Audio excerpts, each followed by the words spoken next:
ഇന്ന് മേടം 1 വിഷു. സമൃദ്ധിയെയും ഐശ്വര്യത്തെയും നന്മയെയും വരവേൽക്കുന്ന ദിവസം. ഈ വർഷം COVID-19 എന്ന മഹാമാരിയുടെ പശ്ചാത്തലത്തിലാണ് വിഷു വരുന്നതിനാൽ എല്ലാ ആഘോഷങ്ങളും മാറ്റിവെച്ചുകൊണ്ട് ലോകജനത ഈ മഹാവ്യാധിയിൽ നിന്ന് മുക്തി നേടി സമാധാനവും ഐശ്വര്യവും നന്മവും നിറഞ്ഞ ഒരു ലോകമായി മാറിത്തീരുവാൻ സർവേശ്വരനോട് പ്രാർത്ഥിക്കാനായി നമുക്ക് ഈ ദിവസം മാറ്റിവെക്കാം.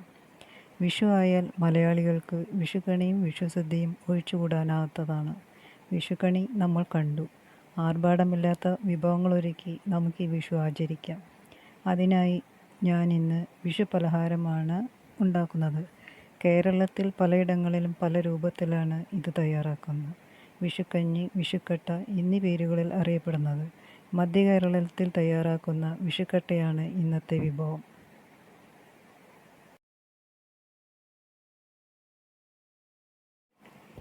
ആദ്യമായി ഒരു പാത്രത്തിൽ ആവശ്യത്തിന് വെള്ളമൊഴിച്ച് തിളപ്പിക്കുക.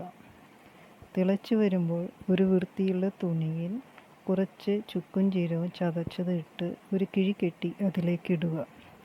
ചുക്കിൻ്റെയും ജീരകത്തിൻ്റെയും മണവും സത്തും അതിലേക്ക് വരുവാനാണ്. ഒരു ഗ്ലാസ് പച്ചരി അല്ലെങ്കിൽ കുത്തരി വൃത്തിയായി കഴുകി വെള്ളത്തിലിട്ട് വേവിക്കുക. തുടരെ ഇളക്കിക്കൊണ്ടിരിക്കണം. മുക്കാൽ വേകാകുമ്പോൾ ഒരു പിടി ഉപ്പിടുക. ഒരു കപ്പ് തേങ്ങ ചിരകിയിട്ട് ഇളക്കുക. തുടരെ ഇളക്കിക്കൊണ്ടിരിക്കണം.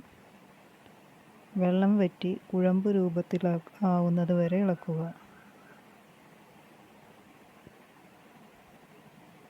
അതിനുശേഷം തീ ഓഫ് ചെയ്ത് ഇറക്കി വയ്ക്കുക.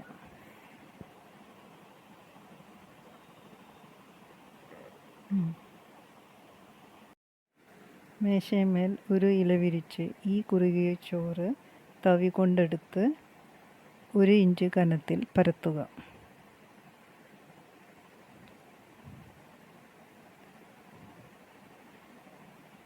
നാല് വശവും പരത്തി തട്ടി ഷേപ്പാക്കി വയ്ക്കണം.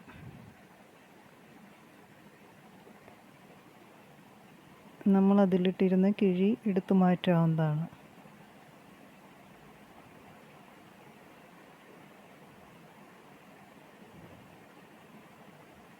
ചെറു ചൂടോടെ തന്നെ ഇലയിൽ ഇട്ട് പരത്തേണ്ടതാണ്.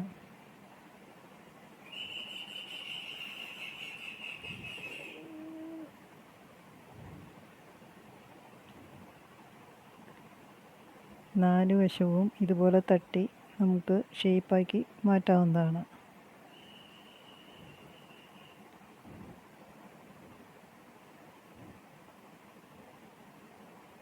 നന്നായി പരത്തിയതിന് ശേഷം 2 ടേബിൾ സ്പൂൺ തേങ്ങാപ്പാൽ അതിൻ്റെ മുകളിലേക്ക് ഒഴിച്ചു കൊടുത്ത് തടവി കൊടുക്കേണ്ടതാണ്.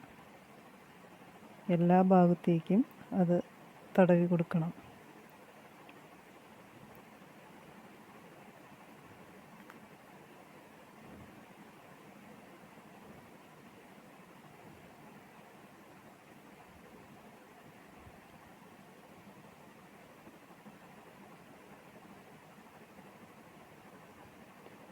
ചൂടാറിയതിന് ശേഷം ചട്ടുകം കൊണ്ട് കട്ടകളാക്കി മുറിച്ച് എടുക്കാവുന്നതാണ്.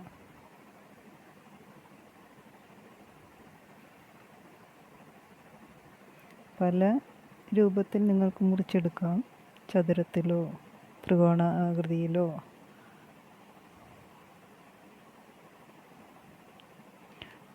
ഈ മുറിച്ച കട്ടകൾ നമുക്ക് ശർക്കര നീരുപയോഗിച്ച് കഴിക്കാവുന്നതാണ്. അപ്പോൾ ഈ വീഡിയോ നിങ്ങൾക്ക് ഇഷ്ടപ്പെടുകയാണെങ്കിൽ സബ്സ്ക്രൈബ് ചെയ്യാൻ മറക്കരുത്. എല്ലാവർക്കും വിഷു ആശംസകൾ.